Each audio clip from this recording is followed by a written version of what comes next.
Do you ever wish you had a remote control, like in that movie Click? One where you could just fast forward through all the stressful parts of the season, the pressure, the burnout, the budgeting, the family dynamics, and you could just skip right to the cozy, joyful moments. Or maybe you're not really expecting any good parts this year. If that's you, you're not alone.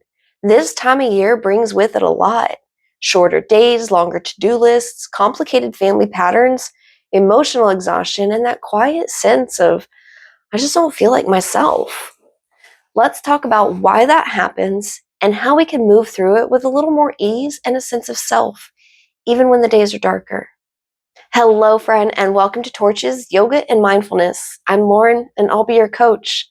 If you're curious about mindfulness, healing, and practical habits that actually work, you're in the right place. Here we focus on simple but powerful practices grounded in ancient wisdom and modern science to care for both our minds and bodies. So go ahead, hit that like and subscribe so you don't miss what's next. Today we are talking about seasonal affective disorder, sometimes just called SAD, and how mindful living can help us stay grounded and balanced through the changing seasons. Seasonal affective disorder isn't just the winter blues. It's a form of depression that follows a seasonal pattern, most commonly appearing in late fall and winter. The symptoms often look like low mood or loss of interest, fatigue and low energy, changes in your sleep or appetite, difficulty concentrating, and feelings of hopelessness, guilt, or irritability. It's important to know that it isn't about weakness or not being grateful enough. It's connected to real biological changes in how our bodies respond to light and darkness. When sunlight decreases, our circadian rhythm that regulates our sleep, mood, and energy gets disrupted. Serotonin, a neurotransmitter that helps us feel calm and happy, drops with less sunlight exposure. And melatonin, the hormone that helps us to regulate our sleep, increases. That's why you might feel sleepy or sluggish all day. And low levels of vitamin D make this imbalance even stronger. One interesting study found that people with seasonal affective disorder often show about 20% lower serotonin levels and activity in the brain during winter months. Another study found that individuals living farther from the equator, where days are even shorter, have a significantly higher risk of symptoms. So yeah, even your latitude plays a role in your mood. It's also worth noting that seasonal affective disorder is not the same thing as the holiday blues. Holiday blues might be tied to stress, grief, loneliness, or family conflict that show up this time of year. Those feelings are real, but they're usually temporary and linked to circumstance. Seasonal affective disorder, on the other hand, is rooted in seasonal biological shifts that repeat each year. You can absolutely have both, but knowing the difference can help us to approach what we're feeling with more clarity and compassion. So, how do we know if what we're feeling is seasonal affective or something else?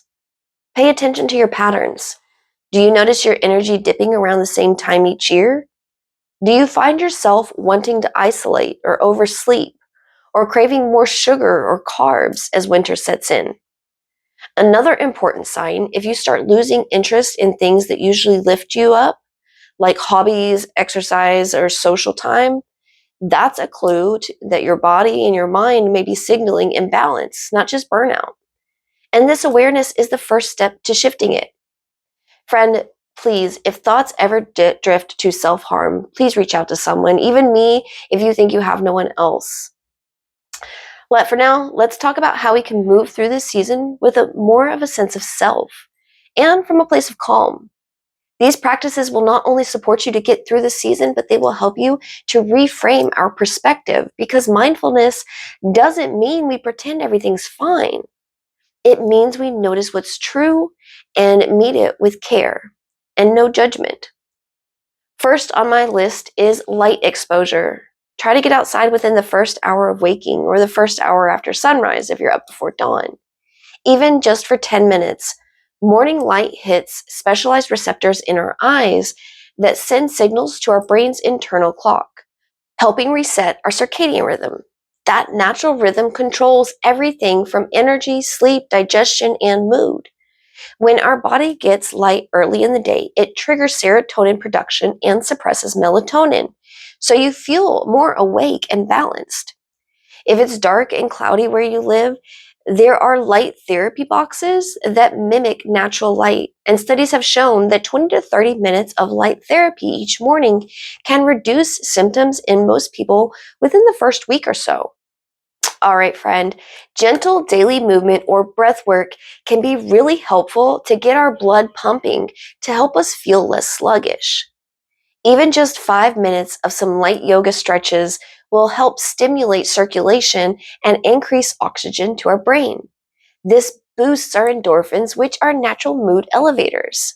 Sun salutations are a great practice to take up because they open the front of our body, our chest, our shoulders, our hip area. These all tend to kind of collapse when we feel low. Moving with your breath also balances our autonomic nervous system, shifting us out of the freeze or the sluggish mode that comes with the seasonal affective depression.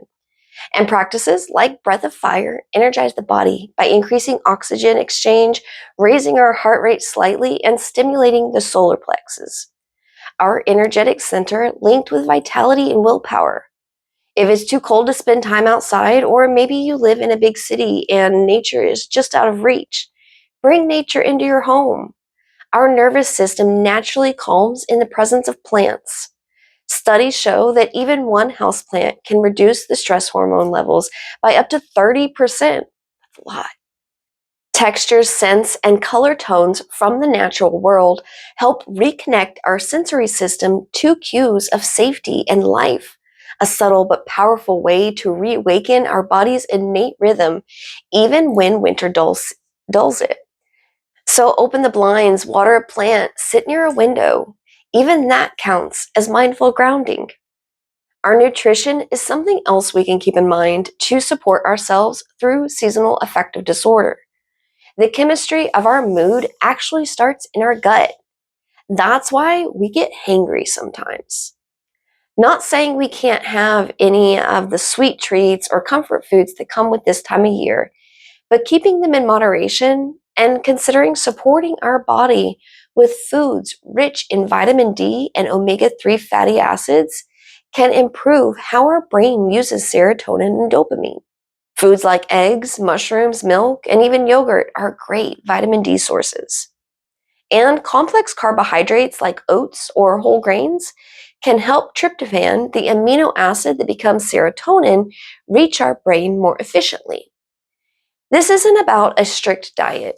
It's about nourishing your body so it has the raw materials for emotional stability. Our thoughts shape our emotional chemistry. When we repeat phrases like, I hate this time of year, the brain responds if that threat is real, increasing cortisol and reinforcing the negative bias. CBT, cognitive based therapy, mindfulness, helps interrupt that pattern. You can label the thought. That's a thought of dislike, not the whole truth. And then gently reframe it, like I can still find comfort even in small things. Over time, this practice literally rewires neural pathways, strengthening the regions of the brain responsible for emotional regulation and resilience. Humans are deeply social beings, and isolating amplifies depression. When we connect with others, our bodies release oxytocin, a hormone that lowers stress and increases feelings of safety and belonging. Even short conversations or texting a friend can help our brains remember, I'm not alone. Mindfulness here means being present in those connections, really listening, sharing, and letting yourself be seen. Friend, mindfulness doesn't mean pretending everything is fine. It means noticing what's true and meeting it with care. If you feel off this season, it doesn't mean you have failed. It means your body is asking for rhythm, light, warmth, and presence. So maybe instead of trying to fast forward through the hard parts, we learn to pause on the good ones, even the small ones. A warm drink, the sound of laughter, sunlight through the windows. That's where light lives, not in the season, but in your awareness. All right, friend, let me know if you have ever been hit with seasonal affective disorder or if it's something that hits you more in the summertime. Because summer SAD, is a thing too. Friend, thank you so much for sharing a piece of your day with me. Stay present, stay kind to yourself, and I will see you soon.